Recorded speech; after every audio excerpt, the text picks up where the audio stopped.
ओम शांति, ओम शांति, ओम शांति, ओम शांति, ओम शांति। ओम शांति। नया मास आरंभ हो गया है ना। आज तारीख है 2 मार्च। आज बाबा ने मीठी मधुर मुरली में बताया कि हम अपनी उन्नति कैसे कर सकते हैं, या बाबा की जो शिक्षाएं हैं वो हमारे जीवन में कैसे धारण हो सकती हैं। जैसे जिससे प्यार होता है उसकी सारी चीज़ें क्या होती हैं, सहजता से स्वीकार होती हैं। तो वो बाप प्रेम का सागर है, सुख का सागर है, शांति का सागर है। तो जब हमारा बाप से प्यार होगा तो उसकी सारी शिक्षाएं, उसकी श्रीमत हम अपने जीवन में इजीली, आसानी से धारण कर लेंगे। और यदि हमारी अपनी चेकिंग, बाबा कहते स्वयं करो, स्वयं की चेकिंग स्वयं करो कि हमारी उन्नति नहीं हो रही है, तो उसका कारण है बाप के प्रति लव में कमी, निश्चय में कमी, लव में कमी। इस कारण से उन्नति नहीं हो रही है। जब पूरा लव होगा तो सब कुछ स्वीकार हो जाएगा, और वही उन्नति का आधार है। और जितना जितना हम आत्म अभिमानी बनने का अभ्यास करेंगे उतना उन्नति होती जाएगी। बाप भी आत्मा है, हम भी आत्मा हैं। और ये नॉलेज क्या है, ये नॉलेज ही कि शांति की है ना, कि जितना हम शांत होकर के रहेंगे उतना गुणों की धारणा, ज्ञान की धारणा होती जाएगी। सुनते हैं आज के ईश्वरीय महावाक्य। भगवान वाच, मीठे बच्चे। बाबा कहते मीठे बच्चे, कितना खुशी होती है ना।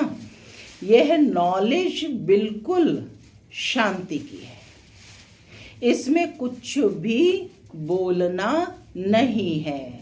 सिर्फ शांति के सागर बाप को याद करते रहो।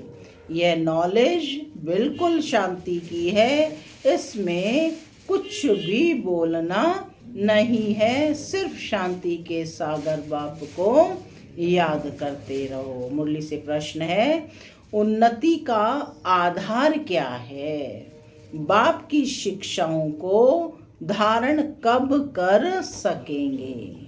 प्रश्न के 2 भाग हैं। उन्नति का आधार क्या है और बाप की शिक्षाओं को धारण कब कर सकेंगे? सुनते हैं बाबा का उत्तर। बाबा कहते उन्नति का आधार है लव, प्यार। एक बाप से सच्चा प्यार चाहिए।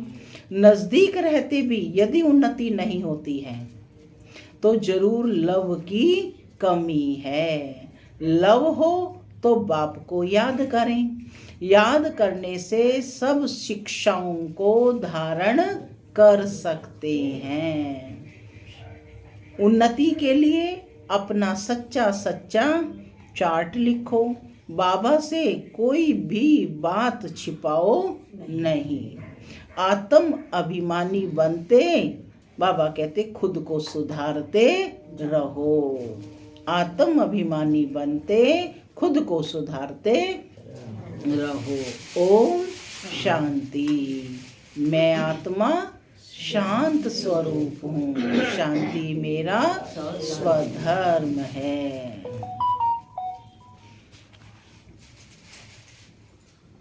तो आज बाबा ने कहा कि बच्चे अपने को आत्मा समझकर बैठो और बाप को याद करो।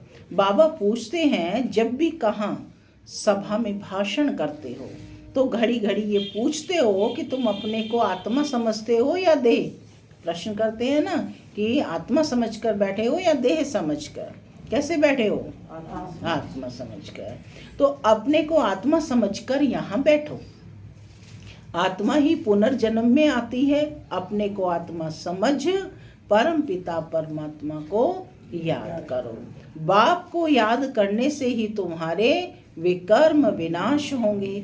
इसको योग अग्नि कहा जाता है। अग्नि में ही तो सब चीजें भस्म होंगी।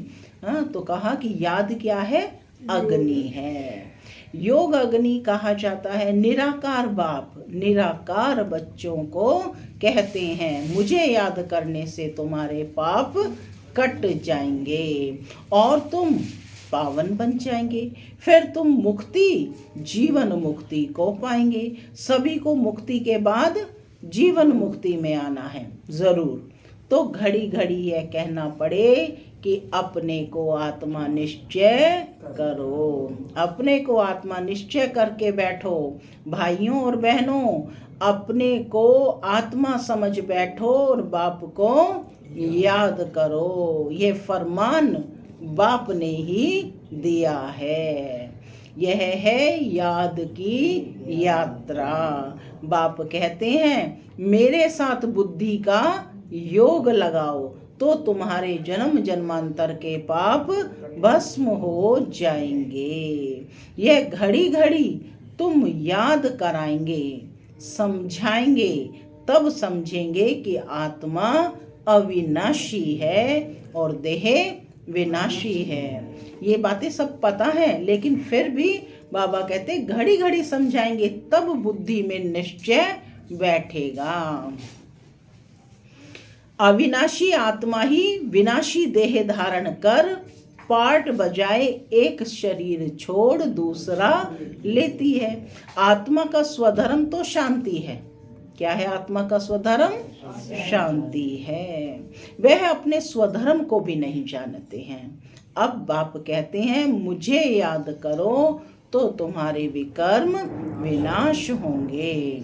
मूल बात यह है, पहले पहले तुम बच्चों को यही मेहनत करनी है। कौन सी मेहनत करनी है? अपने को आत्मा समझ करके बैठना है, आत्मा समझ करके चलना है।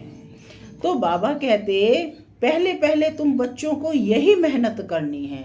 बेहद का बाप आत्माओं को कहते हैं, इसमें कोई शास्त्र उठाने की दरकार नहीं है। तुम गीता का मिसाल देते हो तो भी कहते हैं तुम सिर्फ गीता उठाते हो, वेदों का नाम क्यों नहीं लेते हो? प्रश्न करते हैं ना। बाबा ने कहा उनसे पूछो कि वेद किस धर्म का शास्त्र है? कहते हैं आर्य धर्म का। आर्य समाजी वेदों को मानते हैं ना। कहते हैं आर्य धर्म का। आर्य किसको कहते हैं? आर्य किसको कहते हैं? आर्य माने श्रेष्ठ। अब हिंदू धर्म तो है नहीं, आदि सनातन तो है ही देवी देवता धर्म। फिर आर्य कौन सा धर्म है? आर्य तो आर्य समाजियों का धर्म होगा। आर्य धर्म तो नाम ही नहीं है। आर्य धर्म तो नाम ही नहीं है। कहीं पर आया है किसी में? आर्य धर्म किसने स्थापन किया? ये भी प्रश्न उत्पन्न होता है। तुमको वास्तव में गीता को भी नहीं उठाना है।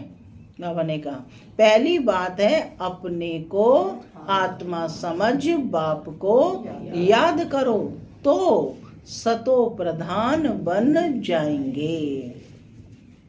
इस समय सब है तमो प्रधान।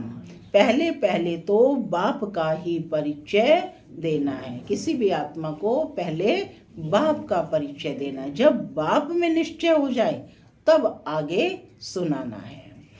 तो बाबा कहते हैं कि महिमा भी बाप की करनी है। महिमा भी बाप की करनी। यह भी तुम सब कह सकेंगे, तब कह सकेंगे जब तुम खुद बाप को याद करते होंगे। खुद याद नहीं करते तो दूसरों को भी प्रभाव नहीं पड़ेगा। तो कहते यह भी तुम तब कह सकेंगे जब तुम खुद बाप को याद करते होंगे। इस बात की बच्चों में कमजोरी है। दूसरों को ज्ञान देना तो सहज है ना, स्वयं को उसका पालन करना है। पहले बाबा ने कहा, बाबा हमेशा कहते हैं याद की यात्रा का चार्ट रखो।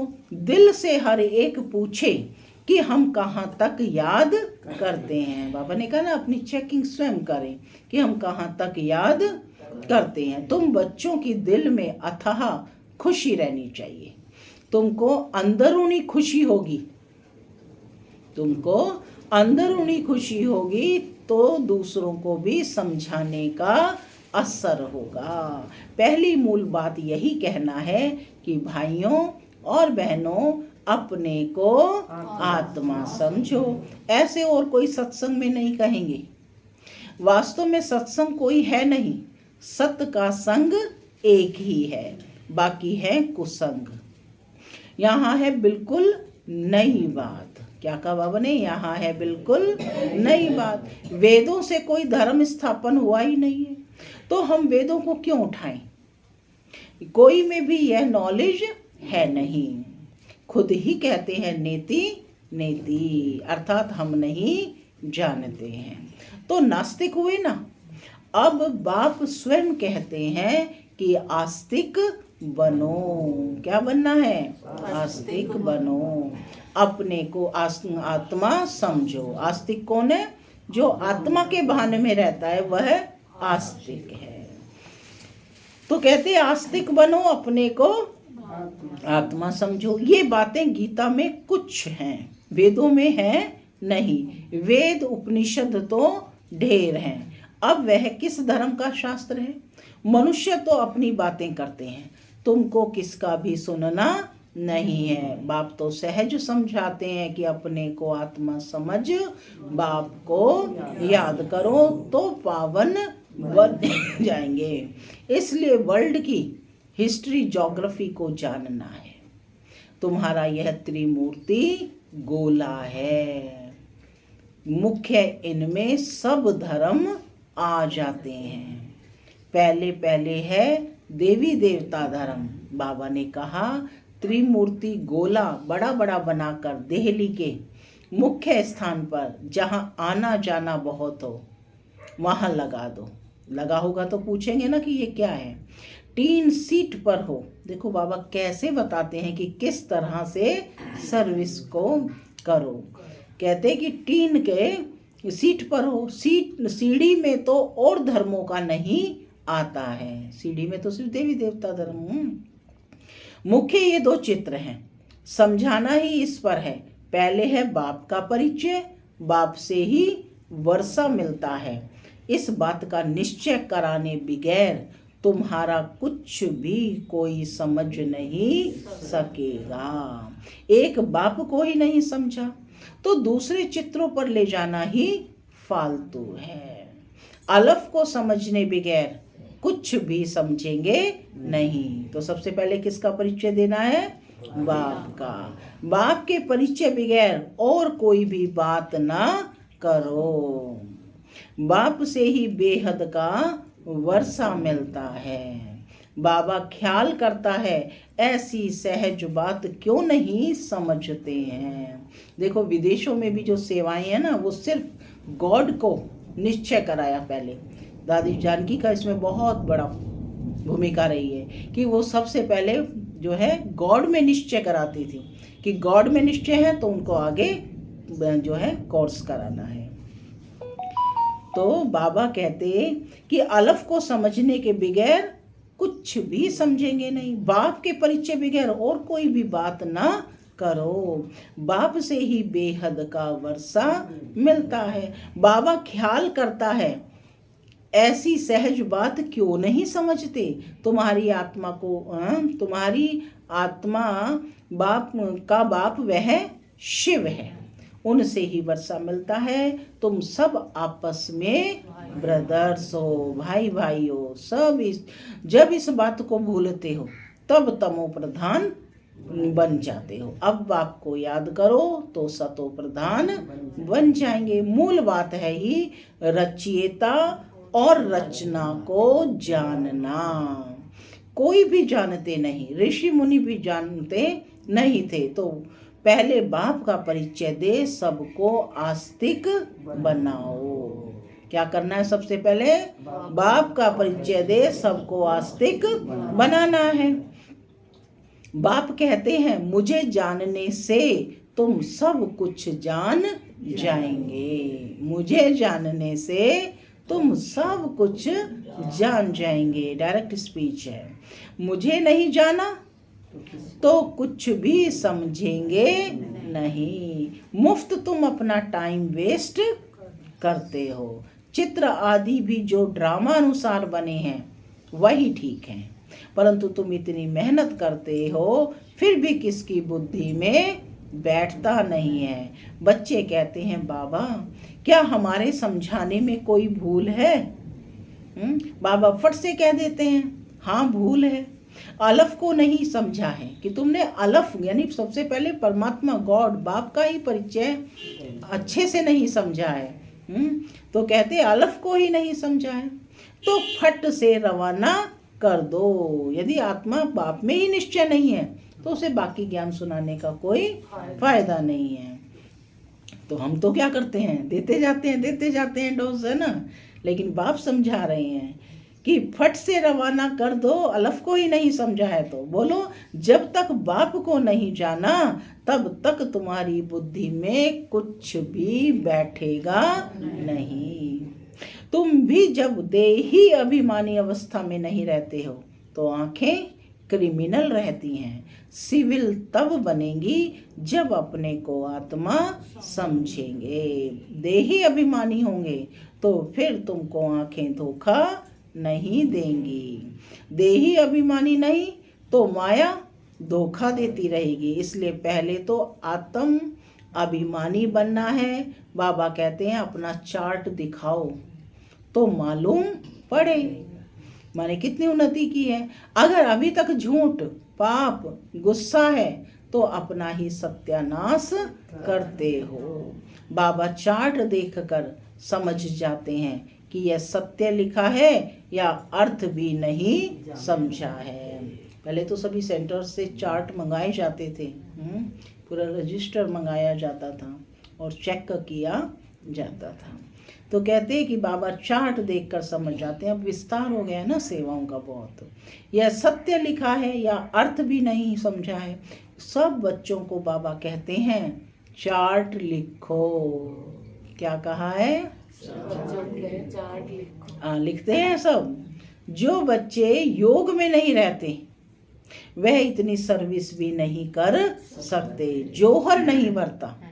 बल बाबा कहते हैं कोटों में कोई निकलेगा, सब तो नहीं करेंगे, कोटों में कोई निकलेगा। परंतु जब तुम खुद ही योग में नहीं रहते तो दूसरों को भी फिर कैसे कहेंगे। खुद पढ़ने ना जाओ दूसरों को बोलो तो हो सकता है प्रभाव ही नहीं पड़ेगा। बाबा कहते हैं सन्यासी कहते हैं कि सुख काग विष्टा के समान है। वह सुख का नाम ही नहीं लेते। तुम जानते हो भक्ति अथाह है, उसमें कितनी आवाज है। तुम्हारी नॉलेज तो बहुत शांति की है। बोलो शांति का सागर तो बाप ही है। अपने को आत्मा समझ बाप को याद करना है। बाप कहते हैं मन मना भव। यह अक्षर भी नहीं कहो। हिंदुस्तान की है हिंदी भाषा, फिर संस्कृत दूसरी भाषा क्यों? अब इन सब भाषाओं को छोड़ो। पहले तुम भाषण करो कि अपने को आत्मा समझो। बहुत हैं जो अपने को आत्मा भी नहीं समझ सकते, याद नहीं कर सकते। अपने घाटे को कोई समझ ना सके। कल्याण तो है ही बाप की याद में। और बाप की याद कब रहेगी? जब स्वयं को आत्मा समझेगी, क्योंकि बाप भी एक आत्मा है, परम आत्मा है। तो कहते कि अपने घाटे को कोई समझ ना सके। कल्याण तो है ही बाप की याद में। और कोई सत्संग में ऐसे नहीं कहते कि अपने को आत्मा समझ बाप को याद करो। बच्चे कभी बाप को एक जगह बैठ याद करते हैं क्या? उठते बैठते बाप की याद है ही। आत्म अभिमानी बनने की प्रैक्टिस करनी है। तुम बहुत बोलते हो, इतना बोलना नहीं चाहिए। मूल बात है याद की यात्रा की। योग अग्नि से ही तुम पावन बनेंगे। कैसे पावन बनेंगे? योग अग्नि माना याद में जितना रहेंगे तो पावन बनेंगे। इस समय सब दुखी हैं, सुख मिलता ही है पावन बनने से। तुम आत्म अभिमानी हो, किसको समझाएंगे तो उनको तीर लगेगा। कोई खुद विकारी हैं और किसको कहें निर्विकारी बनो तो उनको तीर नहीं लगेगा। बाप कहते हैं बच्चे तुम खुद याद की यात्रा पर नहीं रहते, इसलिए तीर भी नहीं लगता। अब बाप कहते हैं बीती सो बीती। पहले अपने को सुधारो, दिल से पूछो हम अपने को आत्मा समझ बाप को कितना याद करते हैं। जो बाप हमको विश्व का मालिक बनाते हैं। हम शिव बाबा के बच्चे हैं तो जरूर हमको विश्व का मालिक बनना है। जब शिव बाबा के बच्चे हैं तो जरूर विश्व का मालिक बनना है। वही एक माशुक आकर तुम्हारे सामने खड़ा हुआ है। देखो डायरेक्ट स्पीच है, वही एक माशुक तुम्हारे सामने आकर खड़ा हुआ है। तो उनके साथ बहुत लव होना चाहिए। लव माना याद। शादी होती है तो स्त्री का पति के साथ कितना लव होता है। तुम्हारी भी सगाई हुई है, तुम्हारी भी किसके साथ हुई है सगाई? शिव बाबा के साथ। शादी नहीं, वह है तो जब विष्णुपुरी में जाएंगे, है ना, तब होगी। पहले शिव बाबा के पास जाएंगे, फिर ससुर घर जाएंगे। सगाई की खुशी कम होती है क्या? पूछ रहे हैं बाबा। सगाई की खुशी कम होती है क्या? सगाई हुई और याद पक्की हुई। सगाई हुई और याद पक्की हुई। सतयुग में भी सगाई होती है, परंतु वहाँ सगाई कब टूटती नहीं है। अकाले मृत्यु नहीं होती है। यह तो यहाँ होती है। तुम बच्चों को भी गृहस्थ व्यवहार में रहते पवित्र बनना है। क्या कहा? तुम बच्चों को भी गृहस्थ व्यवहार में रहते पवित्र बनना है। कौन से धर्म की स्थापना बाबा ने की है? आदि सनातन देवी देवता धर्म की। तो बाबा कहते कि भल बहुत नजदीक भी रहते हैं फिर भी उन्नति नहीं होती। बहुत नजदीक भी रहते हैं। जैसे गीता में किसका वर्णन आता है? उद्धव का, है ना, कि उद्धव जो है श्री कृष्ण के साथ रहता था, लेकिन फिर भी वो उनके लव में लीन नहीं हुआ। गोपियों ने उसे यही तो लाना दिया, वो संदेश लेकर गया। तो बाबा भी कहते हैं यहाँ कि बल बहुत नजदीक भी रहते हैं फिर भी उन्नति नहीं होती। रोज मुरली भी सुनते हैं, ज्ञान में भी आते हैं, प्रोग्राम में भी आते हैं, लेकिन फिर भी उन्नति नहीं होती। तो उस लव से आते हैं उनकी बहुत उन्नति होती है। याद ही नहीं तो लव भी नहीं रहता, तो उनकी शिक्षाओं को भी धारण नहीं कर सकते। भगवान आज तुम बच्चे सबको यही पैगाम दो कि काम महाशत्रु है, जो आदि मध्य अंत दुख देता है। तुम तो पवित्र सतयुग के मालिक थे, अभी तुम गिरकर गंदे बन पड़े हो। अब यह अंतिम जन्म फिर से पवित्र बनो। काम चिता पर बैठने का हथियाला कैंसिल करो। तुम बच्चे जब योग में बोलेंगे तब किसकी बुद्धि में बैठेगा? पहले खुद योग में होंगे तब किसी की बुद्धि में बैठेगा। ज्ञान तलवार में योग का जोहर चाहिए। ज्ञान है लेकिन योग नहीं है तो उसका प्रभाव नहीं पड़ेगा। तो कहते ज्ञान तलवार में योग का जोहर चाहिए। पहली मुख्य है एक बात। बच्चे कहते हैं बाबा हम बहुत मेहनत करते हैं तब मुश्किल कोई निकलता है। बाबा कहते हैं योग में रहकर समझाओ। बाबा ने सर्विस का पॉइंट दिया कि योग में रहकर समझाओ। याद की यात्रा की मेहनत करो। पहले खुद की याद की यात्रा की मेहनत करो। रावण से हारकर विकारी बने हो, अब निर्विकारी बनो। बाप की याद से तुम्हारी सब मनोकामनाएं पूर्ण हो जाएंगी। बाबा स्वर्ग का मालिक बनाते हैं। बाबा डायरेक्शन तो बहुत देते हैं परंतु बच्चे अच्छी तरह कैच नहीं करते हैं और बातों में चले जाते हैं। मुख्य तो बाप का पैगाम दो। सबसे मुख्य क्या है? बाप का पैगाम दो। परंतु खुद ही याद नहीं करेंगे तो दूसरों को कैसे कहेंगे। ठगी नहीं चलेगी। बाबा कहते हैं यहाँ ठगी नहीं चलेगी। दूसरों को कहें विकार में नहीं जाओ और खुद जाए तो जरूर दिल खाएगी, माने अंदर से दिल खाएगी। ऐसे भी ठग हैं। इसलिए बाबा कहते हैं मूल बात है ही अलफ। अलफ को जानने से तुम सब कुछ जान जाएंगे। अलफ को ना जानने से तुम कुछ भी समझ नहीं सकेंगे। सारा समझाकर बाबा कहते अच्छा। मीठे मीठे सिक्के लगे बच्चों प्रति माता पिता का याद प्यार और गुड मॉर्निंग। रूहानी बाप की रूहानी बच्चों को नमस्ते। हम रूहानी बच्चों की रूहानी माता पिता दादा को याद प्यार गुड मॉर्निंग और नमस्ते नमस्ते सदा रहो। धारणा के लिए मुख्य सार। पहला, अंदरूनी बाप के याद की खुशी में रहकर, अंदरूनी बाप के याद की खुशी में रहकर फिर दूसरों को बाप का परिचय देना है। सबको एक बाप की महिमा सुनानी है। दूसरा, आत्म अभिमानी बनने की बहुत प्रैक्टिस करनी है। बहुत बोलना नहीं है, बीती सो बीती कर पहले स्वयं को सुधारना है।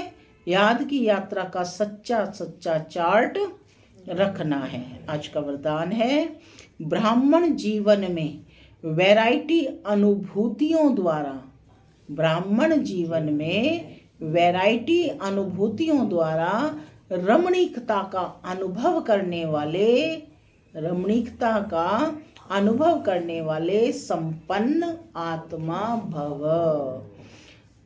ब्राह्मण जीवन में वैरायटी अनुभूतियों द्वारा रमणीकता का अनुभव करने वाले संपन्न आत्मा भव। जीवन में हर मनुष्य आत्मा की पसंदी वैरायटी है।